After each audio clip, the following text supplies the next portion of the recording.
Welcome back. We are playing Victoria 3 and we are playing as Turkey. This is going to be a bit of a shorter episode today because what we will be doing is taking a look at the automation that we have set up and then fixing it, because I think that I didn't really understand as much how to automate all of the natural expansion. So we're going to start by just turning off all of the automation and then just walk through why we're automating stuff in a particular way, and also just reset all of our automation so that we like it. Okay. Now, the first thing is we just want to, the reason to automate, very simply, is it's once you have 2K construction, it's actually really hard to keep up with putting stuff in the queue.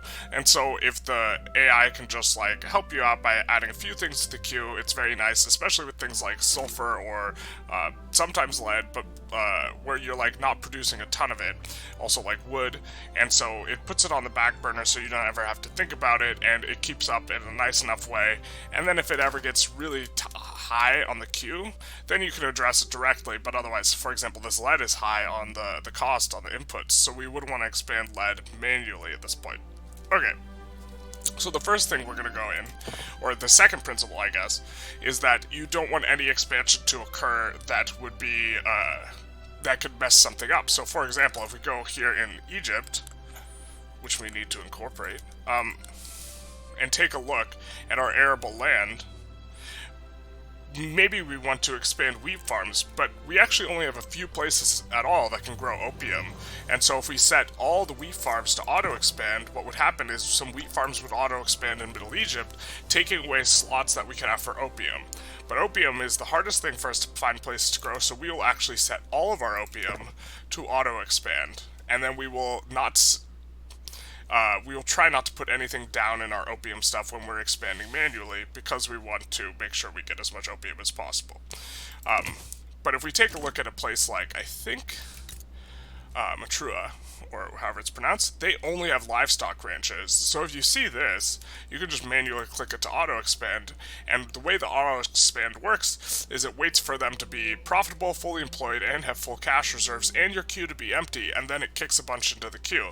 So we can easily add livestock ranches in a couple places where they are, and that'll be fine. Notice this place does not have very good employment or cash reserves. It's probably not going to expand anytime soon automatically, but it will if meat gets expensive, for example.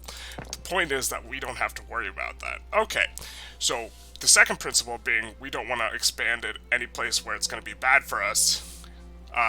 All natural resources all have a cap, and the cap doesn't interfere with any other resource. The only things that could happen that are perhaps negative is it takes up your infrastructure, but if a profitable business takes up your infrastructure, that's really not a big deal, and you'll probably be, by super late game, expanding all the natural resources anyway. So we will set all the natural resources that have a cap and no competing of any kind like the arable land does.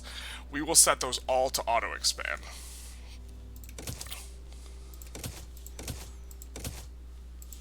And the reason we can't click some of these is because they're fully fleshed out. Okay, now, urban is a lot harder to set, because what you want, or what I'm starting to figure out that you want, is what you want to benefit a lot from, auto-expansion, or economies of scale. So it would be much better to have one industry at level 20 in a single place than it would be to have 4 industries at level 4. And so what you want is specialization. We do not have that right now in Turkey, which is a bit unfortunate, but it'll also be fine. Here, we're just gonna assign this here, because my brain makes me do it.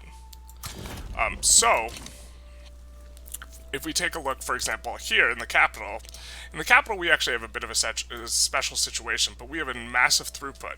And the reason we have a big throughput is we get 38% from economies of scale and 20% for encouraging manufacturing.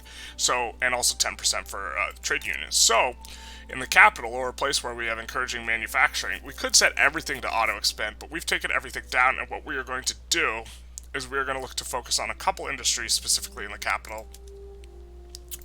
And just a quick note, I like having arms and munitions in the capital, because this is the place you have to defend and you'll always have access to it, and if you have a revolution, the capital always stays in your hands, and so having all the guns and munitions in the capital specifically seems like a good look. Okay, also, Arts Academy, I usually only build it in one place, and it's usually the capital, and I set it to auto-expand.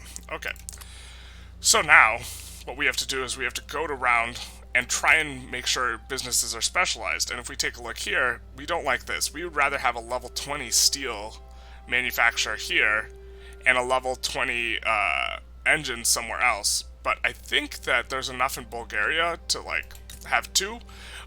The point you want to reach is you eventually want to get up to a size 50 manufacturer, at which point you can kind of slow down or stop, because that is when the economies of scale bonus stop ramping up. It's important to note as well that economies of scale are it's a non-linear bonus. It's exponentially useful. When you build your second building, you add a 1% economies of scale to both buildings. So from that one building to the next, you get like a total of 2%. When you build your 50th building, you get an economy of scale bonus.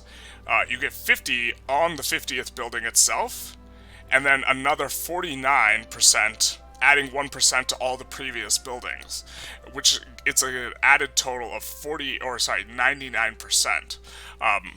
Which is a lot. So ramping up to 50 is really useful. Then once you're at 50, each additional unit is just going to produce 1.5 times as much. So that's kind of how we want to think about it, if in order to have as much output as possible. If we take a look like here, glass is by far the tallest industry here. So we will set the glass to auto expand, and we're going to add some to the queue. Here, steel is pretty tall, but so is clothing.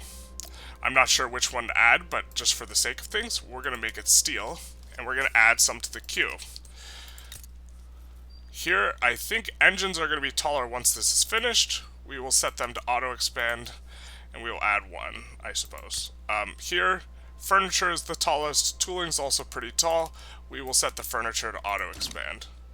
And we're just going to kind of do this in a few places. Now, I don't have too many synthetics plants, so I'm actually going to make the synthetics plants here, the auto-expand thing. Not very good employment, though, so it's probably not going to auto-expand anytime soon. We will also set the boom booms to auto-expand here. We'll actually hold up on that, actually. And so the idea is you want to, here again, we have a lot of power plants in a lot of different places, but this, we don't have that much paper, and this is one of our taller paper things, so we will do that. Here, we have the option between clothing and tools. I think I'm going to set the auto-expand on the tools. And then, notice I'm just trying to make one. So this is by far our tallest chemical plant, so we will set this to auto-expand. Even though the tool is the clothes is taller here, we have a lot of places that are producing cool clothes. Here, chemical plants, tallest place. And then here, tools. And so the idea is I'm trying to get up to the 50 cap in as many places as possible. Once you're at 50, then you could start adding a second industry in an area. But getting to 50 is really, really important in terms of trying to min-max and make as much of an output as possible, because the throughput bonus just means more goods, right, for the same inputs. And so what you will have in places like here, so we could take a look at the tooling workshop here, the average annual wage is 21. And this has to do with how much labor is available, and so they compete for labor. If we take a look here, the tool is probably going to be much higher. They pay 28 in an average annual wage. And that's because we have all these industries built up that are competing with each other. So building a bunch of industries in one place does have the drawback of, here we're going to expand these shipyards automatically. It does have the drawback of they will compete over the labor, even though they're pulling a bunch of pops in. And a bunch of pops will keep coming because the average annual wage is particularly high. Or not in this one, but in the tooling workshop it was a lot higher. Yeah, the average annual wage is quite high, so it will pull people who are seeking higher standard of living. But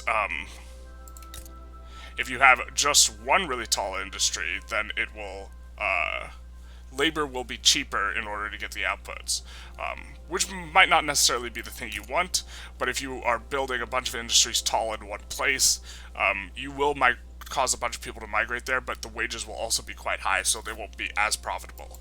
And so that's why we're trying to specialize in one place at a time, or one thing at a time. Notice this place doesn't have a lot of employment and isn't very profitable. I think it's just because there's not enough people, though. Yeah, here we have another. It's just a bunch of different things built tall. We might even downsize some of them. I think I will set the clothing to auto-expand, because clothing in general has more demand than furniture. Here, by far, the tallest is this. And here it's the engines. And then here we're going to leave it because we might want to, it depends on if we want more glass or steel. This place, definitely glass. We might even switch the PM over to bone china. Yeah, let's do that. Now here, we don't have anything built up, so this is a good place to keep in mind. If we need a lot of something, we can just drop 20 new buildings here, and then that'll be the new thing for this thing. We're starting to get into newly acquired territory, so that's going to be what we're doing a lot with the more newly acquired territory. I think, yeah, it's just a lot of glass out here. Although, in Mosul, I might want to do power in Mosul, so I'm not sure yet. But this is where we have a lot of our glass. We could do either tooling or steel here, but I'm just checking all my places and trying to fix what was basically, I think I should not have done stuff in a particular way, but it's a little late for that. Here we can do auto-expand the engines. Now this will make switching over, this will affect when you switch PMs, because you'll have a whole bunch of tall industries, so it'll be harder to switch over just a little bit at a time, but at the same time, it's also mechanically easier to switch over, like, half when you have them stacked tall. Sinai is a weird one as a place because they have this dye plantations building throughput bonus, and you can't build dye plantations, which is something. Okay, so here we have a bunch of like medium tall industries. We will wait to put something in there, and then I think, yeah, we are just building. I don't really mind the one furniture, one groceries, having that in a lot of places. If they lose market access, they can still work on that, although I suppose they do need access to wood, which they don't necessarily have. But this is kind of just going through all this. This is what we're doing in order to make it so that our auto building builds towards economies of scale, and so we want to just have only one. Alright, I think that's kind of most of the explanation here, and so we'll continue on our merry way with the run. So what we're trying to do is we're actually trying to enact private health insurance in order to get the Healthy Man of Europe achievement, but we don't have the good enough tech for it anyways, and it's making our people big sad, so we will stop that. And then let's take a look at all the people we are paying money and see what our interactions can be with them. Because I know I'm trying to get some people in to my sphere with all of this. Although a lot of these are already in our customs union, so I'm not sure exactly why I'm still bankrolling them, but we'll just keep it on. And I guess we could just do a quick rundown of, we are expanding, so everywhere we are expanding at least one of the industries, except for arms and munitions, which I don't like to auto-expand because they become insanely profitable when you go to war, and then they need to wind back down. And then, yeah, everywhere else we have auto-expansion somewhere. And then, in the rural areas, we are only expanding places that have a cap, or places where we specifically want only one thing to grow. Like, here we want the livestock, only the livestock ranches can grow, so we are setting them. And here, Opium is the hardest thing for us to get, and so we want to expand the opium there. Eventually, we will actually start rolling back dyes in various places because we can build dyes through the chemical plant instead of... here, let's mobilize another guy. Eventually, we can get the dyes through the manufactory, and so we don't have to use up our precious arable land. Might actually even start winding them down right now. But just checking for places that are only cattle. Alright, so here we have dye in the queue. We're going to take it out of the queue. Especially because this is an opium place, man. Here, we're going to set this to auto-expand.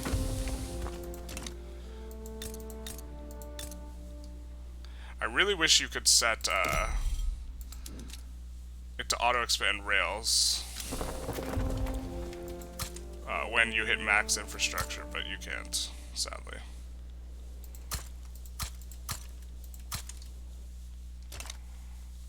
Alright, now we're going to take a look what's expensive in our market. We see it's munitions, guns. We don't want to do anything about that quite yet. And then groceries. So what we can do is if we go into this tab, and then we look for groceries... this is another benefit of not having them sprawling everywhere, because we're going to have a bunch of ones, because we've done that. But what we are looking for is the place where we are auto-expanding groceries. Because groceries are expensive, we want to find that place, and we're going to expand groceries quite a bit there. Now, the second thing I think that's important for groceries is our people don't like booze very much. These trade routes are unproductive. Alright, we'll get rid of all of them. Oh, no, this was... we wanted these. To try and... okay, encourage... oh, well, that was to try and get him to come into our customs union or whatever. But we are looking for the booze, which should be relatively cheap in our market.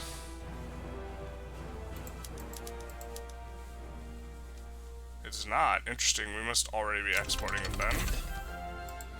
And we can export booze in order to make our grocers more profitable, which will allow them to expand more. And we will export it to every place that takes 0 convoys. That will take quite a bit of it, I suppose. We'll pause. And then we do need to... because we are less concerned about the admin cost, although we do need to build up our admin centers quite a bit, I think, as well.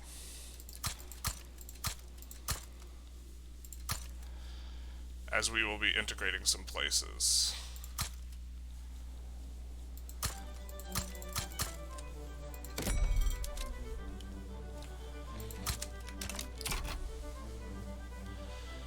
Now we should probably actually, wherever we're building these groceries, I think you can right-click to go to that place.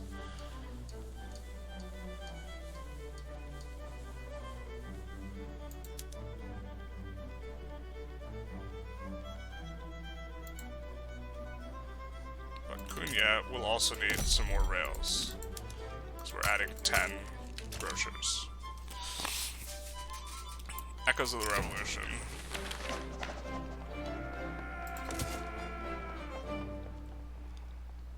Alright. Quickly chopping through Hijaz.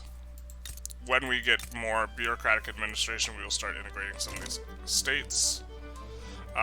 Great Britain, I remember kind of last episode, which was a while ago, annoyed us by coming in here and kind of blocking our ability to do this. Alright, perfect. This is good for us. Because whenever you get that event, you just wind it back up. We cannot right now because we don't have enough, but we actually were looking to get some ability to incorporate. This will take 20 years, so we won't do that one quite yet. But we will incorporate everywhere else.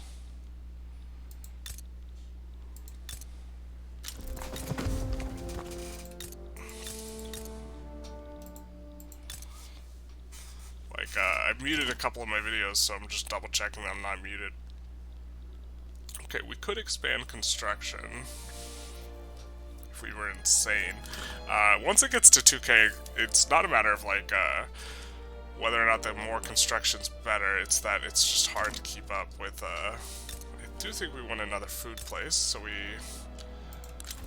might just put it in Adana, which we didn't know what we wanted to specialize in.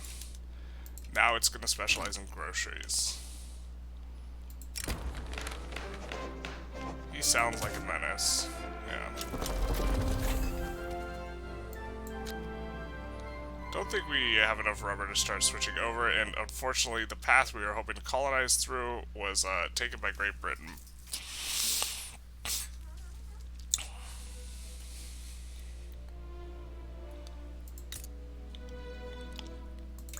Maybe we just go around Great Britain and then take Equatoria.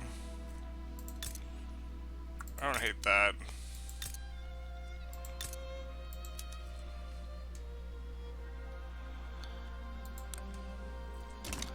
Do we have extra deck interests? Oh, but we have a natural interest there. Oh, we can't declare war on them because obviously, yeah. But we might want to subjugate Ethiopia.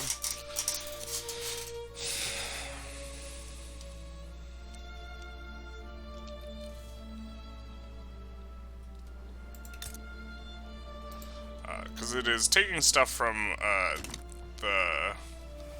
the great powers gets you a naughty. They don't like that. But we do want to get in on some of this colonizing, although we are coming in through here, so maybe it's okay, but we actually want a lot more admin so we can expand our colonization speed. So we will work on that. Work on it quite a bit.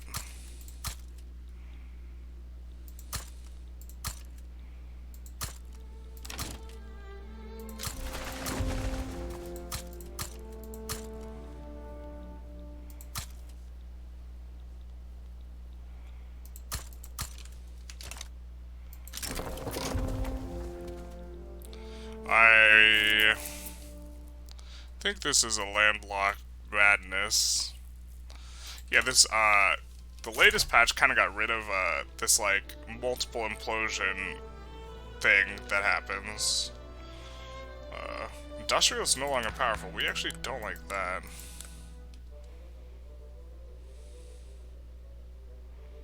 I think we were trying to mainly have them be in power.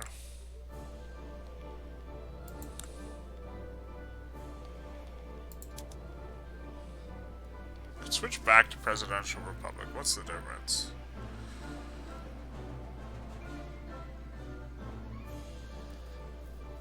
Better for small governments? Okay. Now, what tech do we want? We do need to get the pharmaceutical tier 5, but I think that's a little ways off. In terms of efficiency, we are going to be playing to the end of the game. Because, I assume we will get the achievement at the end of the game here. As long as we keep our GDP high. It seems to be a moving target for getting that achievement. But okay. We will...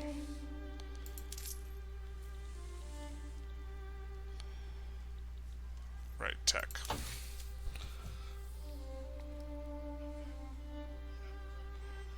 We don't hate going telephone and then radio. I do love me some building, though.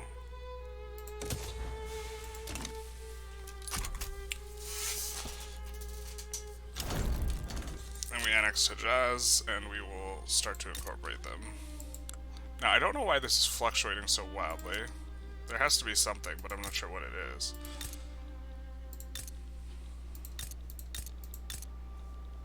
And then Hejaz also has this tiny little ink.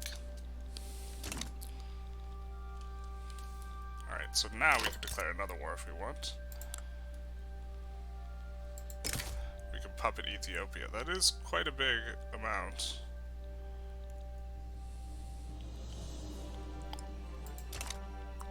Let's take a look at what natural resource we'd be picking up, because this is the most important thing, is we want the rubbers. It's not a lot. But conquering these small states is generally, like, hard. Or it's not difficult, but it's like, it gives a lot more infamy than I think it ought to. Maybe we want to get in to the Congo through here. We are going to have to dramatically expand the navy, I think. Now that we are branching out, we have a very small navy.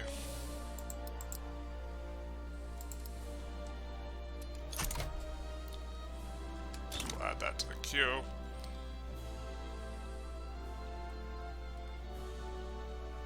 Ah yes, and then in the capital, we have no auto-expanding businesses.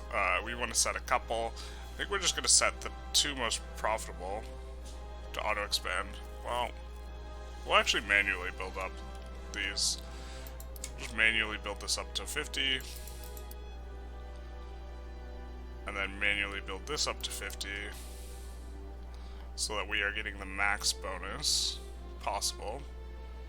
What's this? How do I math? And then maybe auto-expand the steel even.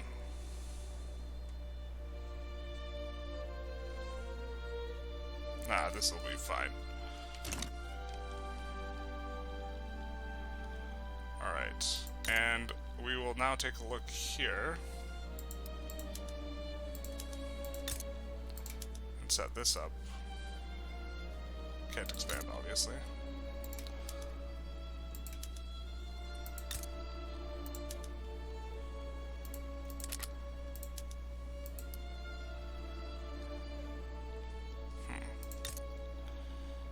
Let's see, I didn't even look at the PMs. I think we need to switch to a lot of labor-saving PMs that we are currently not using.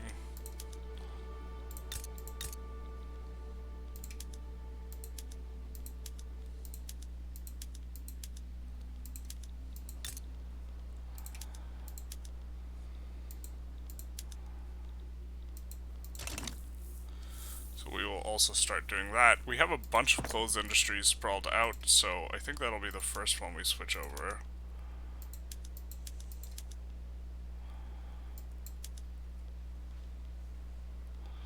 We also have a bunch of furniture sprawled out. We will... I guess we'll do this one first, which will fire a bunch of people, but it won't fire all the people. Can we switch all to bone china? Yeah, it seems like they updated from like when we started this game, so that it didn't make sense to like split glass and that as much.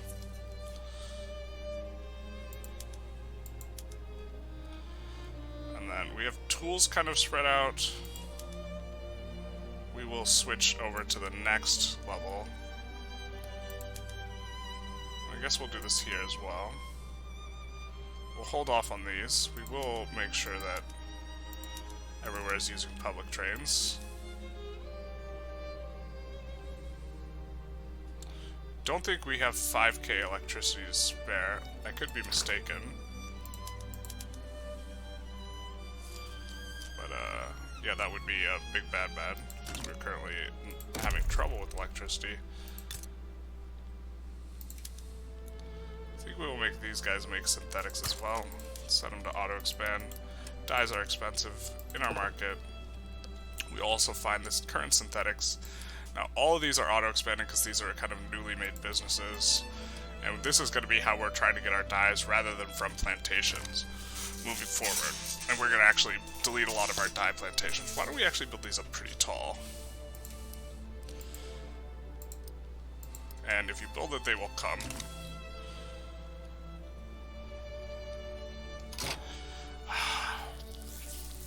Really like to stick it to Great Britain here. I think we do have a truce, but I'd like to take Blue Nile and Equatoria and get back in this scrum, if you will. Could also just take a slap at Portugal. How much puppeting them cost? Yeah, too much infamy.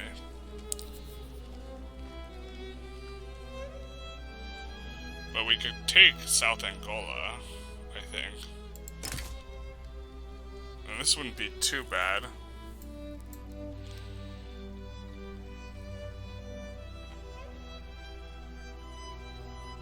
then we would have greater access to some of these areas that we were so unceremoniously cut off from. Maybe once we get close to zero infamy, we'll think about this war. I want to try and stay under 25.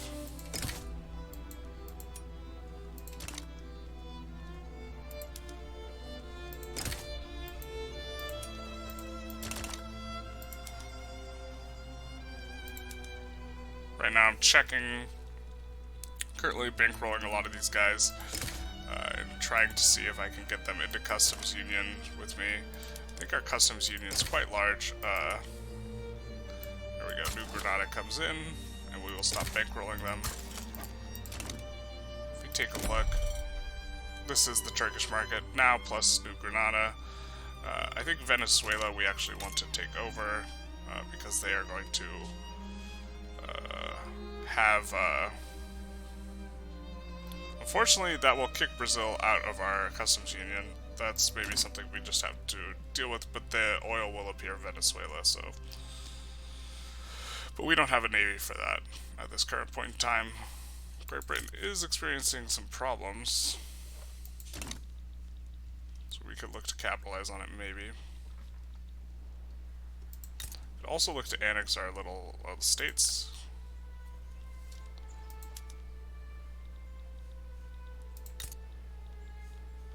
I think we do eventually want to annex Wallachia. Probably have a truce with them. It's 85. 95. I was like 85, it's past 85. Alright, let's see if we can make stuff cheaper in our market. We do have, like, munitions are really expensive, so we will actually expand that in the capital. And employment is even fully employed, so we'll actually expand it a little more, because once we mobilize, we'll actually pay more. I'm concerned that the shipbuilders, maybe we shouldn't have the shipbuilding in the capital, because the capital has the most expensive labor possible. Maybe we should have it in another place. What's cheap when we export stuff?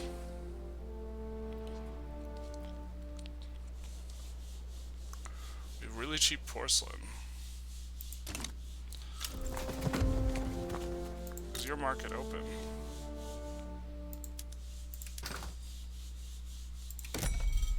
They have a fetish or whatever it is for porcelain in Japan. Their market's not open. Well, you know, maybe it should be.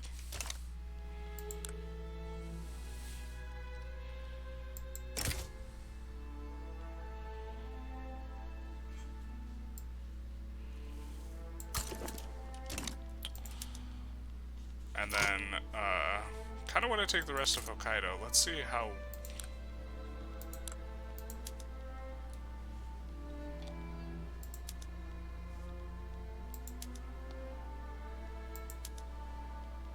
Can't puppet them. They have too big a pop. But if we just.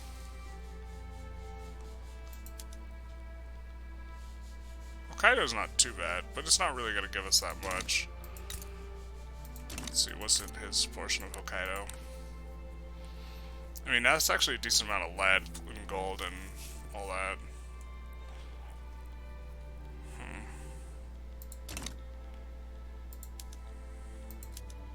Just strategically, it's not very useful. Don't think that's liberation's useful, so I think it's just war reps as well. And we'll just mobilize you and put you on this front and expect him to just open his market to us. Now, we are having trouble keeping our queue going. Do have expensive sugar. We will expand that if we can.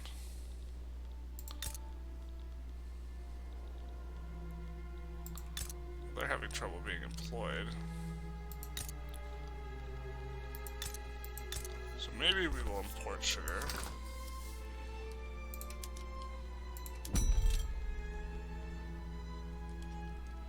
think we want a relationship with the Qing, so we'll import it from them. And then what's the next thing? That's an input that we want cheaper. Well, we can make the tea ourselves. And we'll prioritize where we have a lot of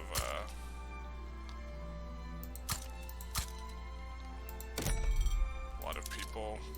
Also add some rails to those places.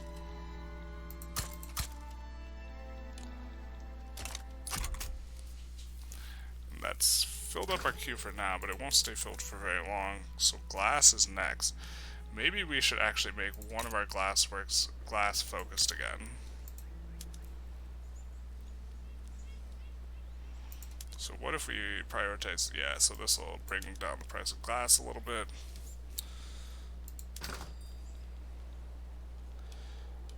And then wine, we don't mind if it's expensive. I don't think, who's consuming it?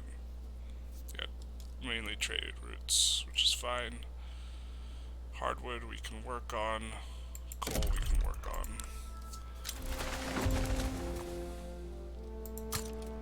And we will just do it wherever we have peasants.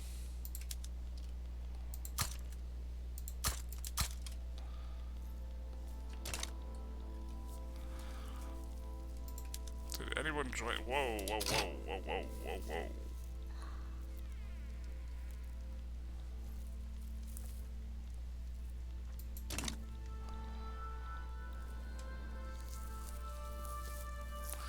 This is not what I wanted.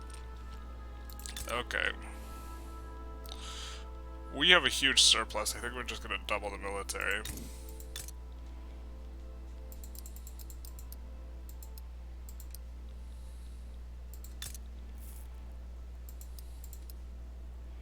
This is the only other place we produce arms.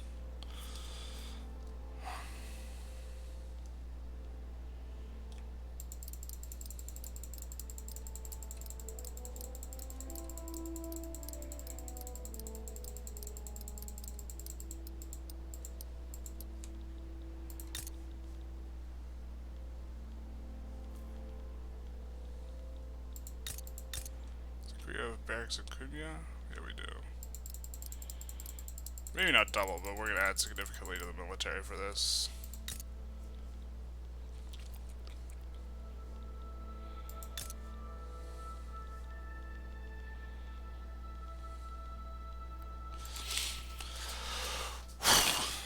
This is, maybe biting off more than we can chew.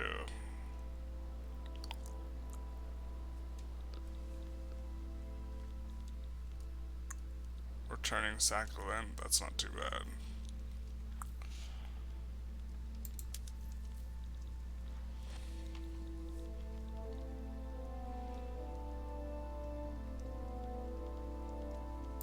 Can we liberate Ukraine? No, because we don't have an interest in that region. Son of a bitch.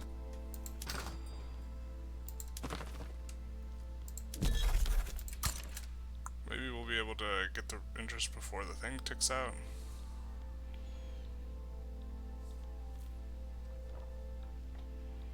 I don't know. We'll see. Ukraine has a lot of oil in it.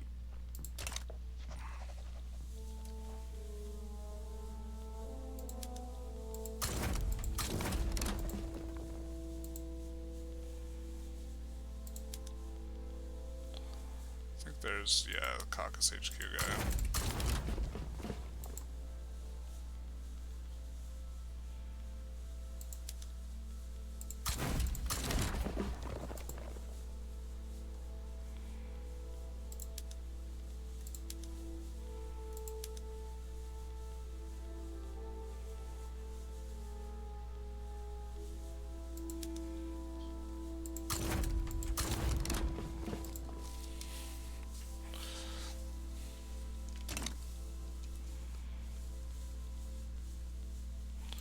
We are going to want to take stuff from Russia.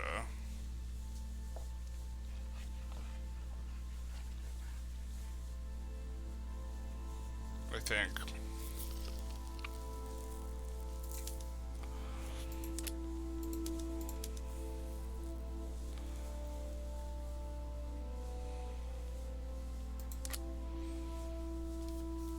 We'll see if we can get the thing in time.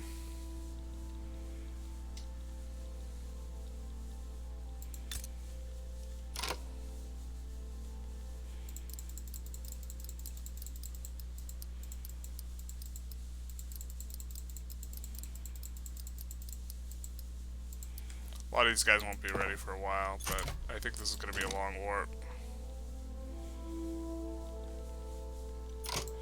Let's just check the power projection differences. 24 or something.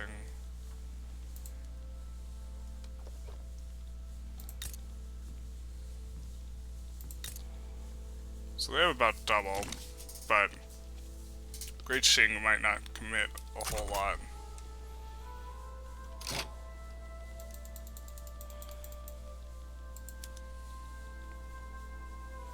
It's unfortunate, we wanted Great Qing as a trade partner as well.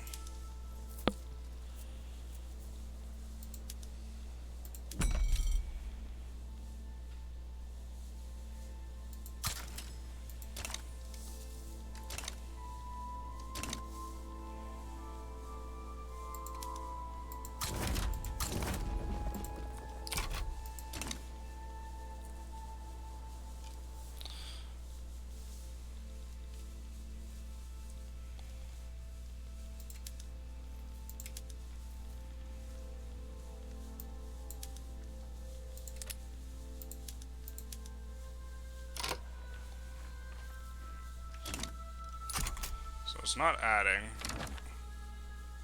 I think this means that Kalat would enter our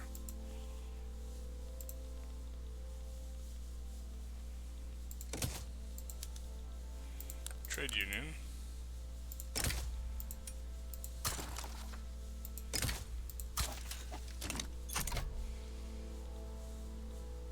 Or customs union.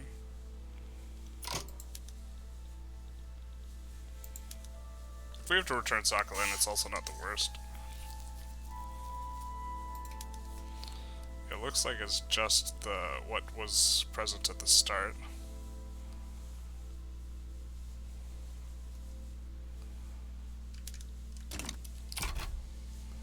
Probably gonna ask them to liberate Georgia, though.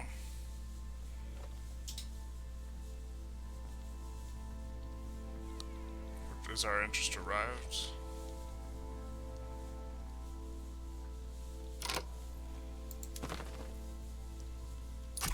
Not there yet. Alright, now let's see if we can take from them. We can. Perfect.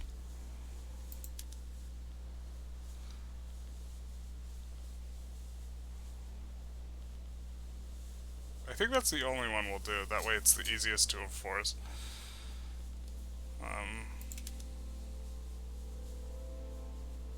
What's the war goal for this? I wish I knew.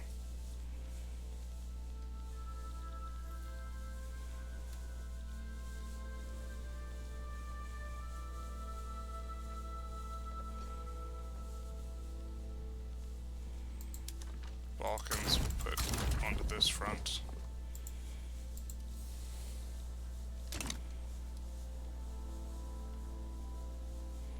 I think Nile we want to do a naval landing with.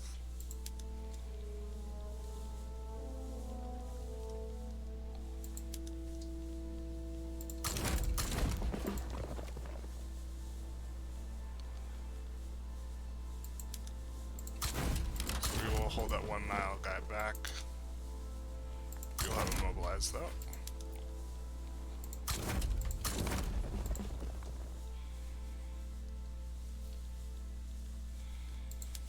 Try and enforce the primary war goal, even if we have to give back Sakhalin. If we can open up his market, that's good.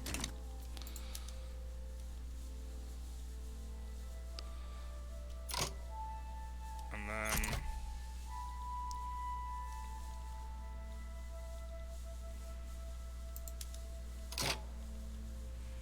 maybe we take a treaty port from Russia. Caucasus. We are trying to keep an eye on our infamy here, but it's so low.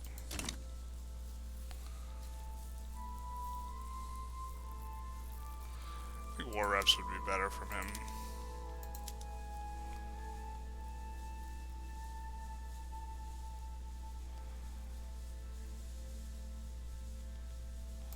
Or liberate, like, Georgia. I think we can liberate Georgia and Armenia. Pretty easy.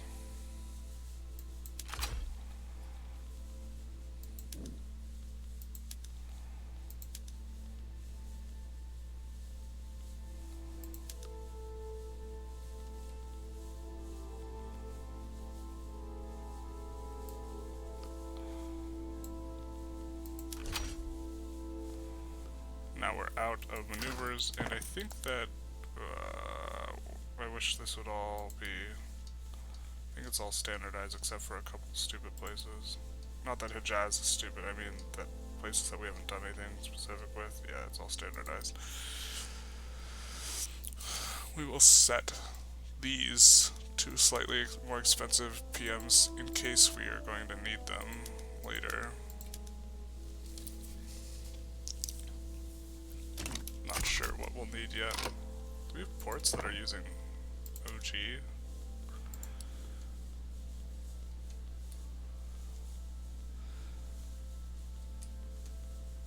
I didn't see. Oh, there's an anchorage here. I think we want industrial port or cargo port.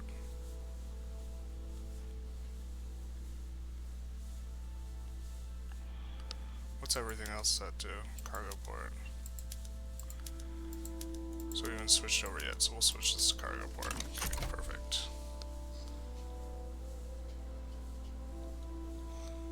And then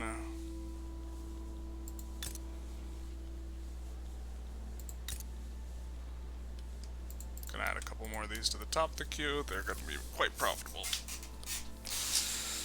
for the near future. And I think we're gonna need more tools here, like a lot more tools. So we will look at our tooling workshops and look, hey, who's auto-expanding on tools? Bosnia. So we'll add 20 there. And Thessaly.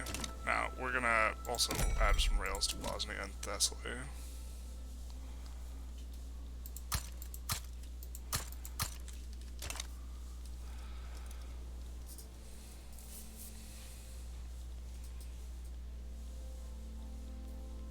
And this naval invasion is gonna go, like, right into, Did they back it down? No, they did not. Alright, we're gonna have ourselves a little bit of war. I think we're gonna enforce and then probably capitulate.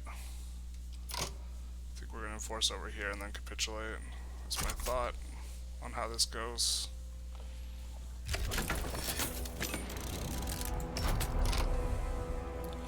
We do have an advantage in both spots, so we will land.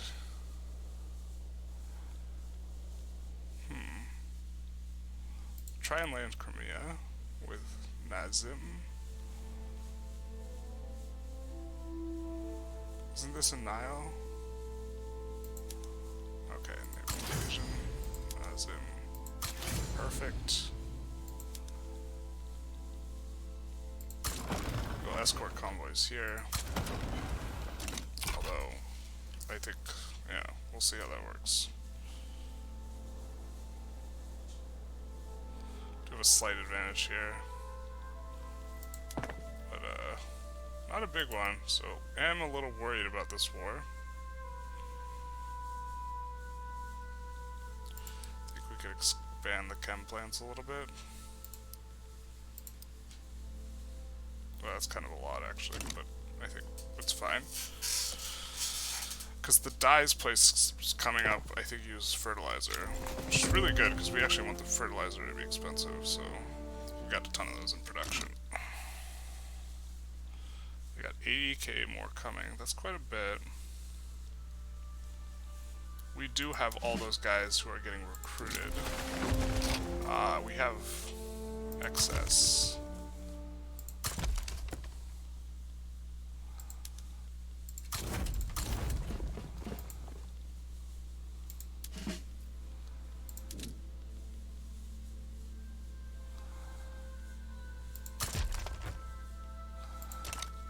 first.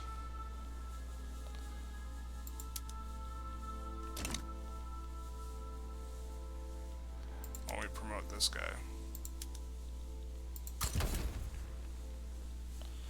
And then we of course are looking for areas where we have excess units. Balkans HQ. Why don't we try and promote more than...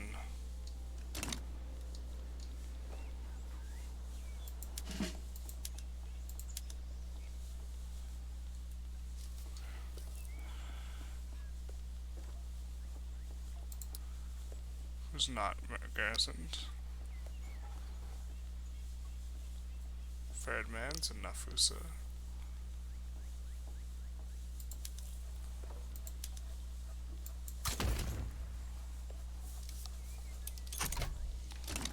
That way they instantly teleport to the front as well, which is nice.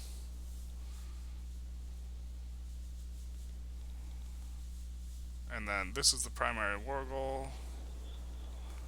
We're making progress. We are going to make quick progress. We'll actually also build a little bit of a force here.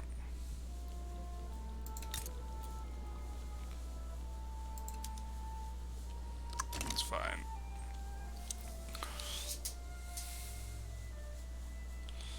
But if we enforce on them, they are the only ones who have a war goal on us, so then we could just capitulate for free as well, which is probably not ideal.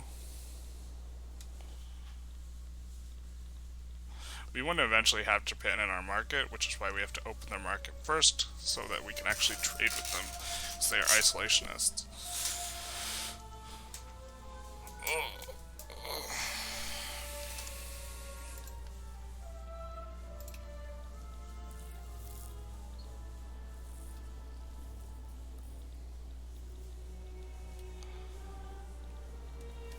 I think, though, this will be an episode for now. This episode, what we focused on mainly, especially for like the first half of the episode, was automating a whole bunch of stuff so that we would build tall and not overbuild in areas we didn't want. Next episode, we also started this big-ass war with Russia, China, and Japan, and so next episode we will be finishing that war, for better or for worse. We'll see how it goes.